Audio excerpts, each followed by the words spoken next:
Around 1482, a Portuguese sea captain named Diogo Cao sailed into uncharted waters off the coast of West Central Africa. There, he found the mouth of the powerful Kongo River. Inhabitants of the river's bank told him this was the territory of the powerful king of the Kongo, spelled with a K. Cao left 4 Franciscan monks with orders to visit this great king. They found that the Kongo, again spelled with a K when speaking of the ancient kingdom, already had a highly developed culture. Pottery, wood sculptures, tanners, blacksmiths, copper and silver workers, cloth makers, and basket weavers all traded their goods.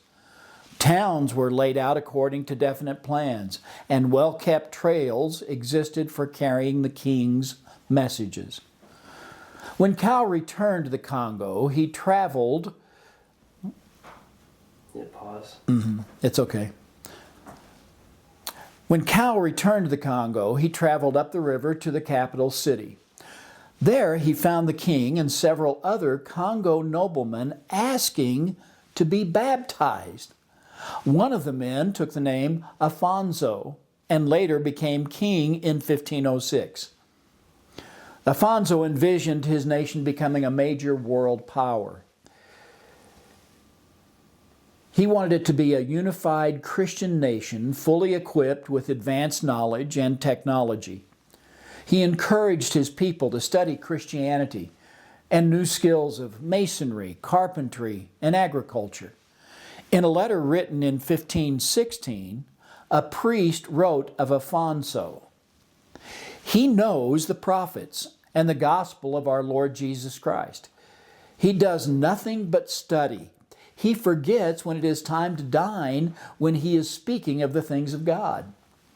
He studies the Holy Gospel, and when the priest finishes the Mass, he asks for a blessing. When he has received it, he begins to preach to the people with great skill and clarity, imploring them to be converted and to give themselves to God. Every day he preaches as I have just said." 3 years after becoming king, Afonso had built schools for 400 pupils. 7 years later, 1,000 students were studying in the capital city. They learned reading and writing, as well as grammar, the humanities, and the principles of the Christian faith.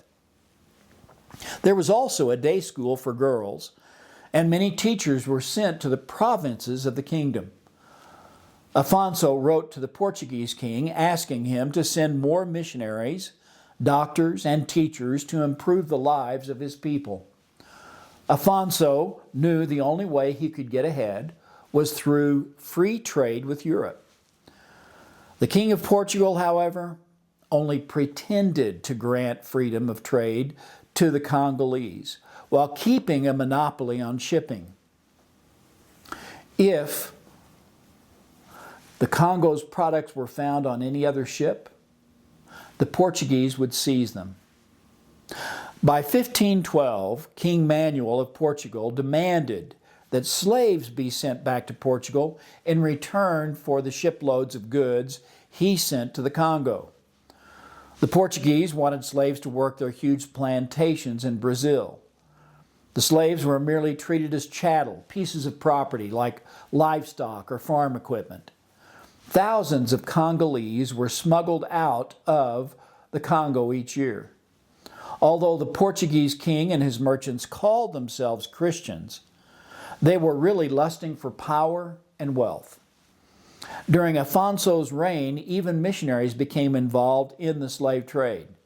When Afonso protested, only empty promises that the abuses would stop were given. In 1526, Afonso made an heroic attempt to reduce and even stop the slave trade. He knew that his people were trading away their own countrymen in return for useless luxuries. King Afonso wrote to King Manuel, "The merchants daily seize our subjects. Thieves and men of evil conscience take them because they wish to possess the king's wares of this kingdom. Afonso begged the King of Portugal to send only, quote, priests and teachers and no other goods but wine and flour for the Holy Sacrament. Send neither merchants nor any fancy products, because it is our will that in these kingdoms there should be not any trade in slaves nor market for slaves, end quote. Well, as you can imagine, the merchants began looking for ways to get rid of Afonso because he was becoming troublesome. In 1539, they conspired to assassinate him, but failed. Around 1543, Afonso died, a disappointed old man. After Afonso's death, the Congo quickly declined from the heights of culture and education it had reached. More than 15 million black men and women were taken from Africa between the 1400s and 1800s. Although Afonso did not see the end of the slave trade, he was an early and lonely, quote, voice in the wilderness, end quote, crying for a stop to be put to the great evil of slavery. Approximately 200 years after Afonso lived, another group of Christian men, including William Wilberforce, John Wesley, Jonathan Blanchard, Charles Finney, and others, led the fight to end slavery. Like Afonso, they based their opposition to slavery upon their Christian belief that all men are created in the image of God. Working within the British Parliament, Wilberforce made slavery illegal on British soil. Eventually, it was outlawed in Europe and in North and South America. Because of their work, the lives and freedom of millions of African people were saved.